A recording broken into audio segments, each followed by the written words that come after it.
नमस्कार मित्रांनो, स्वागत आहे तुमचं तुम्हा सर्वांच्या आवडत्या चॅनल आज काय नवीनवर. तर बघा मित्रांनो, आज काय नवीनच्या आजच्या व्हिडिओमध्ये आपण अतिशय महत्त्वाची माहिती पाहणार आहोत. ती म्हणजे की 12च्या फिजिक्सच्या पेपर संदर्भात पाहू शकता. बघा 16 फेब्रुवारीला तुमचा 12चा फिजिक्सचा जो पेपर आहे तो होऊ घातलेला आहे. म्हणजे 16 फेब्रुवारीला तुमचा फिजिक्सचा पेपर आहे. फिजिक्समध्ये आउट ऑफ जे मार्क्स आहेत ते मिळवण्यासाठीची जी स्ट्रॅटेजी आहे ती तुम्हाला सांगणार आहे. मागील 5 वर्षांपासून मी या ठिकाणी मार्गदर्शन करत आहे आणि याही वर्षी तुम्हाला चांगल्या पद्धतीने मार्गदर्शन होणार आहे. फिजिक्स हा सगळ्यात टफ विषय मानला जातो, परंतु आपण जर पाहिलं तर फिजिक्स हा विषय हा व्हिडिओ बघितला म्हणजे तुम्हाला याच्यानंतर फिजिक्स या विषयाची अजिबात जे तुम्ही घाबरत असता ते घाबरणार नाही आहे. फिजिक्स हा विषय काय आहे, कशा पद्धतीने असतं, सगळं काही तुम्हाला या व्हिडिओमध्ये समजून सांगतो. सगळ्यात अगोदर आता मागील जे काही पेपर तुमचे झाले आहेत म्हणजे परीक्षा झाल्या आहेत 12वीच्या, तर त्यामध्ये तुम्ही किती गुणांचा तो पेपर लिहिलेला आहे ते तुम्हाला कमेंट बॉक्समध्ये सांगायचं. बघा सगळ्यात अगोदर इंग्रजी किती गुणांचा लिहिला आहे ते, नंतर मराठी किती गुणांचा लिहिलेला आहे ते तुम्हाला सांगायचं आहे, हिंदी किती गुणांचा लिहिलेला आहे ते पण तुम्हाला कमेंट बॉक्समध्ये सांगायचं आहे. सगळ्यांनी कमेंट बॉक्समध्ये सांगायचं आहे हिंदी किती गुणांचा लिहिला आहे, मराठी किती मार्क्सचा लिहिला आहे आणि इंग्रजी किती मार्क्सचा लिहिलेला आहे हे तुम्हाला कमेंट बॉक्समध्ये सांगायचं आहे. तर पाहू शकता फिजिक्सचा जो पेपर आहे 12चा त्याच्याविषयीची महत्त्वाची माहिती आपण पाहणार आहोत. लगेचच व्हिडिओला सुरुवात करूया. त्याच्या अगोदर सर्वांनी व्हिडिओ लाईक करा, चॅनलला पण सर्वांनी सबस्क्राईब करून घ्या आणि महत्त्वाचं म्हणजे हा व्हिडिओ तुमच्या मित्र असतील त्यांना पाठवा, मैत्रिणी असतील त्यांना पण पाठवा, म्हणजे जेणेकरून जास्तीत जास्त विद्यार्थ्यांपर्यंत हा व्हिडिओ पोहोचला पाहिजे. बघा रिझल्ट लागेपर्यंतचं संपूर्ण मार्गदर्शन तुम्हाला आपल्या चॅनलवर होणार आहे, त्याच्यामुळे सर्वांनी चॅनलला सबस्क्राईब करून ठेवणं गरजेचं आहे. जोपर्यंत तुमचा रिझल्ट लागत नाही, रिझल्ट लागल्यानंतर MST CETचं मार्गदर्शन असेल, ITIचं मार्गदर्शन असेल, सगळं काही तुम्हाला आपल्या चॅनलवर मिळत असतं.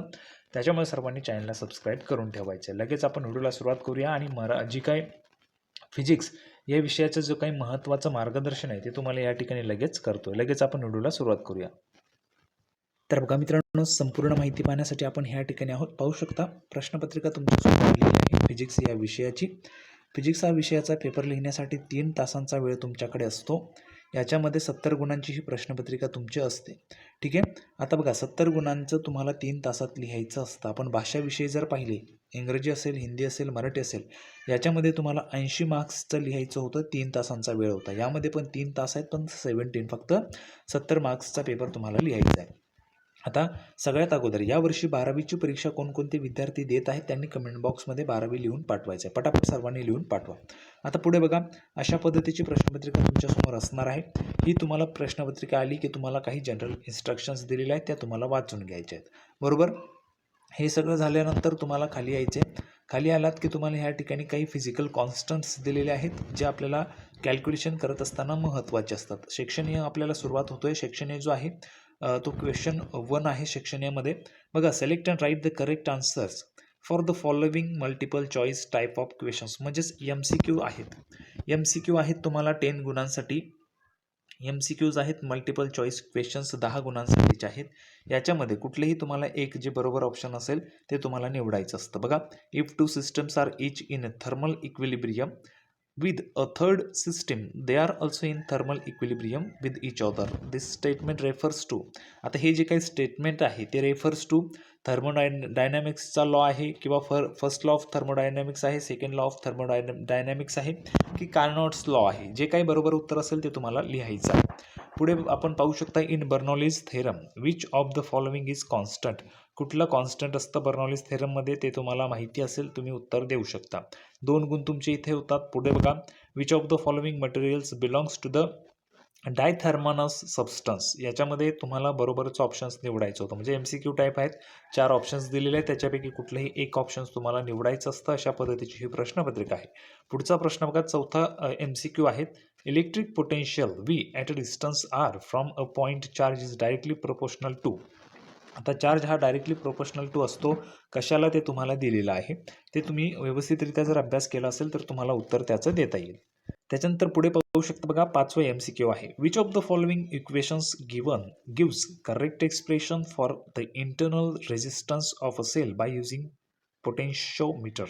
बघा आता या ठिकाणी अशा पद्धतीने तुम्हाला दिलेलं आहे. आता जे काही याचं बरोबर उत्तर आहे ते तुम्हाला सोडवायचं होतं. पुढचा प्रश्न 6वा MCQ होता. An electron, a proton and alpha particle and a hydrogen atom are moving with the same kinetic energy. The associated de Broglie's wavelength will be longest for.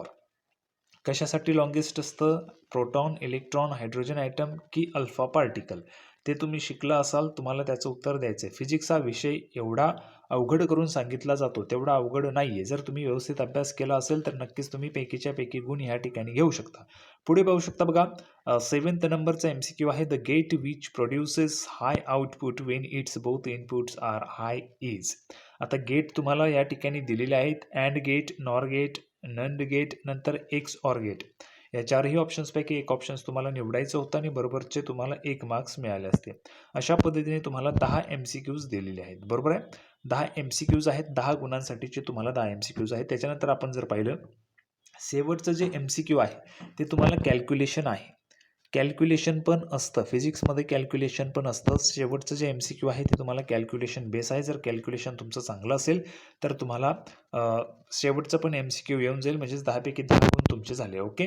आता हे लिहिण्यासाठी किती वेळ, मोस्ट ऑफ द टाईम आपण जर पाहिलं तर 10 minutes खूप झाले. 10 मिनिटात तुम्ही हे 10 MCQ लिहू शकतात. 10 MCQ 10 मिनिटात तुमचे झाले, म्हणजेच तुमच्याजवळ वेळ किती असतो अजूनही, आपण जर पाहिलं तर 2 तास आणि 50 मिनिटांचा वेळ तुमच्याजवळ असतो. त्याच्यामध्ये आपण वरचे 20 मिनिट पण काढले तरी देखील तुमच्याजवळ 2.5 तासांचा वेळ असतो फक्त आणि फक्त 60 गुणांची प्रश्नपत्रिका लिहिण्यासाठी. फक्त आणि फक्त 60 गुणांची प्रश्नपत्रिका लिहिण्यासाठी तुमच्याजवळ 2.5 तासांचा वेळ असतो. क्वेश्चन नंबर 2 बघूया. आन्सर द फॉलोइंग क्वेश्चन्स 8 गुणांसाठी विचारलेलं असतं.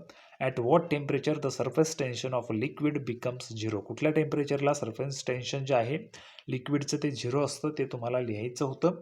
अशा पद्धतीने ही बघा, ही 2025ची क्वेश्चन पेपर आहे. ओके. 2025ची क्वेश्चन पेपर आहे, पण लक्षात घ्या 2026ला देखील सेम पॅटर्न असणार आहे. सेम पॅटर्न म्हणजेच काय, तर सेक्शन हे असणार आहे. त्याच्यामध्ये क्वेश्चन नंबर 1 जे आहे ते तुम्हाला 10 मार्क्सचे MCQs असणार आहेत. क्वेश्चन नंबर 2 मध्ये आपण जर पाहिलं तर 8 मार्क्ससाठी तुम्हाला प्रश्न विचारलेले असतील.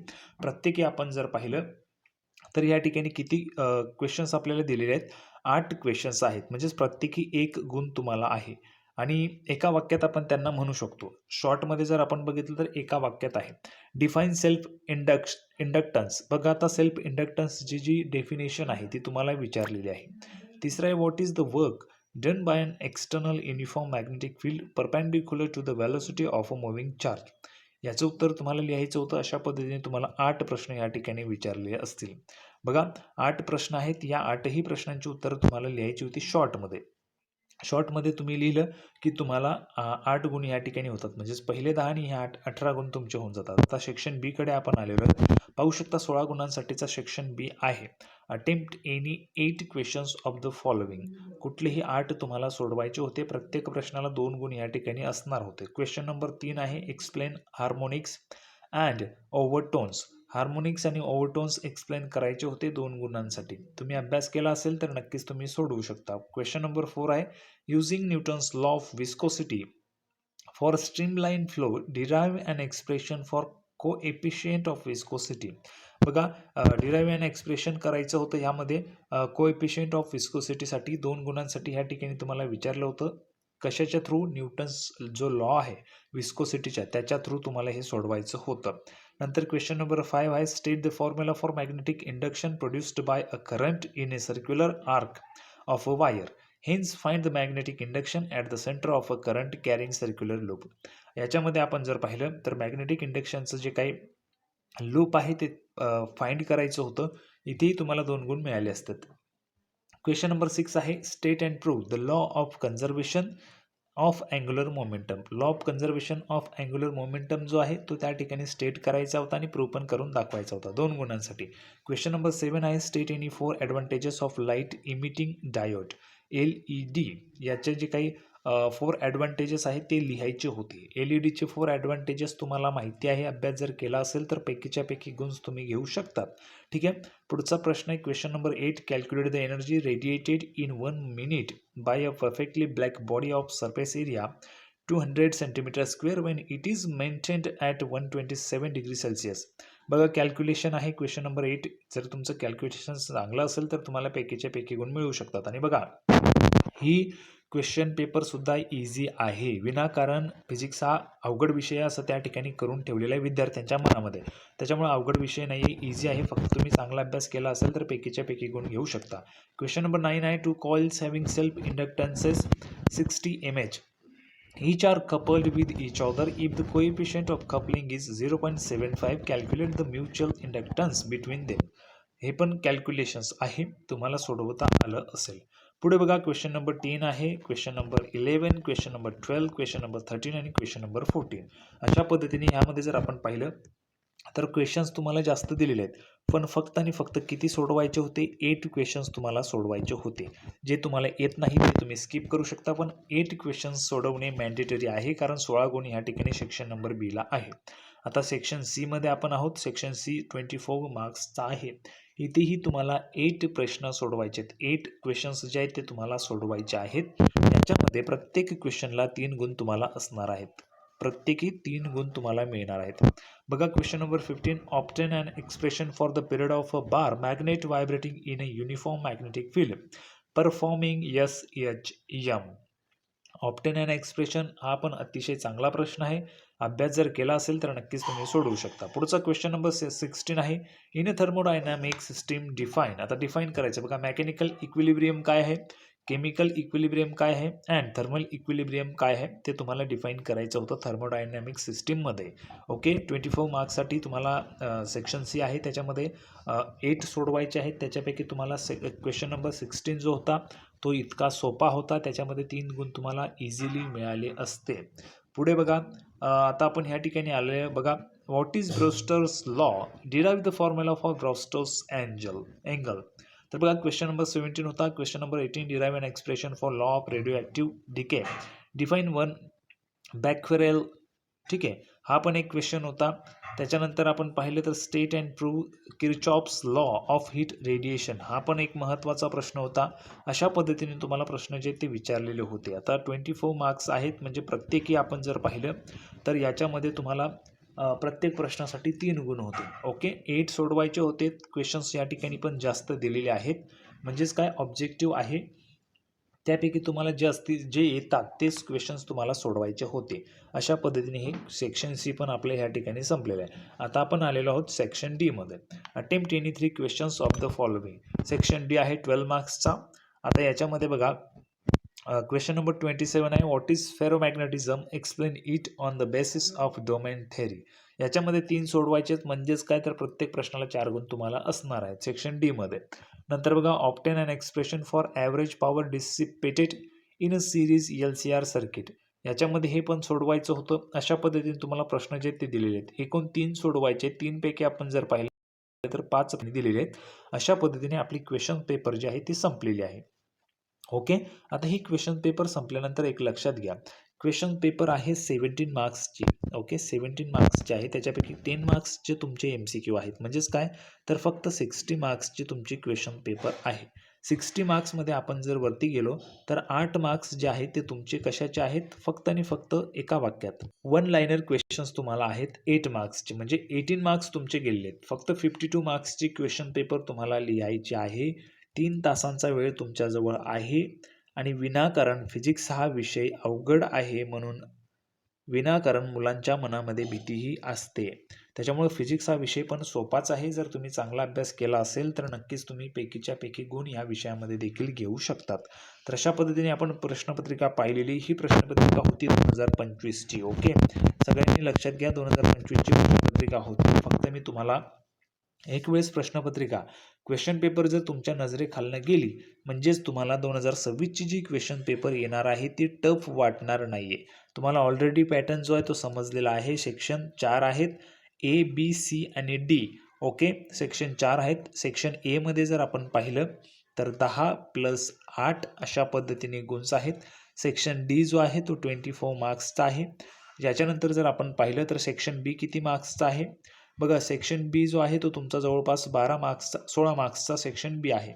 सेक्शन बी हा 16 मार्क्सचा आहे. सेक्शन सी हा 24 मार्क्सचा आहे आणि सेक्शन डी जो आहे तो सेक्शन डी तुमचा 12 मार्क्सचा आहे. अशा पद्धतीने टोटल ह्या ठिकाणी केलेलं आहे आणि नक्कीच पैकीच्या पैकी गुण तुम्ही घेऊ शकता. आता ही प्रश्नपत्रिका तुमच्या नजरेखालून गेली म्हणजेच काय की तुम्ही फिजिक्स या विषयावर तुमचा जो काही कॉन्फिडन्स आहे, कॉन्फिडन्स लेवल आहे तो वाढलेला असेल. कॉन्फिडन्स लेवल वाढल्यामुळे तुम्ही चांगल्या पद्धतीने क्वेश्चन पेपर सोडवू शकाल आणि पैकीच्या पैकी गुण तुम्ही फिजिक्स या विषयामध्ये देखील घेणार आहात. आता मागचे जे काही विषय झालेत, मागचे जे काही पेपर्स झालेत, हिंदी, इंग्रजी, मराठी या विषयांची तुम्ही किती मार्क्सचे पेपर लिहिलेले ते तुम्हाला कमेंट बॉक्समध्ये सांगायचं आहे. त्यासोबतच यावर्षी 10वीची परीक्षा देणारे विद्यार्थी किती आहेत त्यांनी कमेंट बॉक्समध्ये लिहून पाठवा. पटापट 10वीचे विद्यार्थी किती आहेत, ज्यांनी 10वीची परीक्षा आता द्यायची आहे, जे विद्यार्थी यावर्षी 10वीची परीक्षा देणार आहेत त्यांनी कमेंट बॉक्समध्ये 10वी लिहून पाठवा. म्हणजे तुम्हाला पण योग्य ते मार्गदर्शन केलं जाणार आहे. 10वीची बघा 10वीसुद्धा अतिशय सोपी आहे. त्याच्यामुळे 10वीच्या विषयांमध्ये तुम्हाला कशा पद्धतीचे प्रश्न विचारले जातात, काय काय महत्त्वाचं आहे ते सगळं काही तुम्हाला मी मार्गदर्शन करणार आहेत. मार्गदर्शन करण्यासाठी किती विद्यार्थी आहेत त्यांनी कमेंट बॉक्समध्ये लिहून पाठवायचे, तुम्ही 10वीची परीक्षा देणार आहात का. संपूर्ण माहिती तुम्हाला समजली असेल, समजली तर सर्वांनी व्हिडिओ लाईक करा, चॅनलला सबस्क्राईब करा. अशाच पद्धतीची नवीन माहिती घेऊन आपण पुढच्या व्हिडिओमध्ये भेटूया. तोपर्यंत सर्वांना धन्यवाद.